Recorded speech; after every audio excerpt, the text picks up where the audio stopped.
Big boss season 6 live അപ്ഡേഷനിലേക്ക് എല്ലാവർക്കും സ്വാഗതം. Power റൂമിൽ പുതിയ മാറ്റങ്ങൾ കൊണ്ടുവന്നിരിക്കുകയാണ് പവർ ടീം അംഗങ്ങളായ ജിൻഡോയും റസ്മിനും. അവർ ഇന്നലെ ചുമതല ഏൽക്കുമ്പോൾ തന്നെ അവർ പറഞ്ഞിരുന്നു, രാവിലെ സോങ്ങിന് മുമ്പ് തന്നെ ഞങ്ങൾ എല്ലാവരെയും വിളിച്ചെഴുന്നേൽപ്പിക്കുമെന്നും അപ്പോൾ തന്നെ കാപ്പിയൊക്കെ ഇട്ട് എല്ലാവരും റെഡിയാകണമെന്നും പറഞ്ഞിരുന്നു. അതനുസരിച്ച് കിച്ചൺ അംഗങ്ങളും ബാക്കിയുള്ള മത്സരാർത്ഥികളെയെല്ലാം റസ്മിനും ജിൻഡോയും എഴുന്നേൽപ്പിച്ചിരിക്കുകയാണ്. കിച്ചൺ ടീം വന്ന് കാപ്പി ഇടാനുള്ള ശ്രമത്തിലാണ്.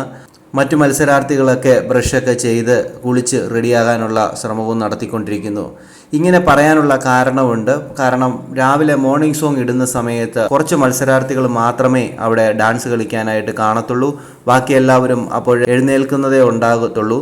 അതെല്ലാം മുൻനിർത്തിക്കൊണ്ടാണ് ജിൻഡോയും റസ്മിനും ഈ ഒരു തീരുമാനത്തിൽ എത്തിയത്. എന്തുവായാലും പവർ ടീമിൻ്റെ പുതിയ മാറ്റങ്ങൾ ഈ ഹൗസിനുള്ളിൽ നടന്നുകൊണ്ടിരിക്കുന്നു. ഇനി എന്തൊക്കെ മാറ്റങ്ങളാണ് ഇനി അവർ വരുത്താൻ പോകുന്നതെന്നും ഇനി എന്തൊക്കെ ശിക്ഷകളാണ് അവർ കൊടുക്കാൻ പോകുന്നതെന്നും നമുക്ക് കാത്തിരുന്ന് തന്നെ കാണാം. പവർ ടീം അംഗങ്ങൾ പറഞ്ഞിരുന്നു, ലിവിങ് ഏരിയയിൽ വെച്ച് സംസാരിച്ചുകൊണ്ടിരിക്കുമ്പോൾ അതിൻ്റെ ഇടയിൽ കയറി ആരും സംസാരിക്കരുത്, അങ്ങനെ സംസാരിക്കുന്നവർക്ക് പണിഷ്മെൻറ്റ് തരുമെന്നൊക്കെ പറഞ്ഞിരുന്നു. എന്നാൽ ഇന്നലെ ഇവർ സംസാരിച്ചുകൊണ്ടിരിക്കുന്ന സമയത്ത് അതിൻ്റെ ഇടയിൽ കയറി നോറ സംസാരിക്കുകയും നോറ തട്ടിക്കയറുകയൊക്കെ ചെയ്തു. അത് പ്രകാരം നോറയ്ക്ക് ശിക്ഷ കൊടുത്തു.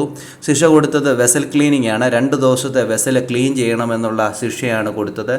എന്തുവായാലും ഇനി ആർക്കൊക്കെയാണ് ശിക്ഷ കൊടുക്കാൻ പോകുന്നത് നമുക്ക് കാത്തിരുന്നതിനെ കാണാം. ഇതിൻ്റെ ഇടയിൽ ഗബ്രി പറയുന്നുണ്ടായിരുന്നു, അടിച്ചമർത്തലൊന്നും ഇവിടെ നടക്കത്തില്ല എന്ന് പറഞ്ഞുകൊണ്ട് തട്ടിക്കയറുന്നുണ്ടായിരുന്നു.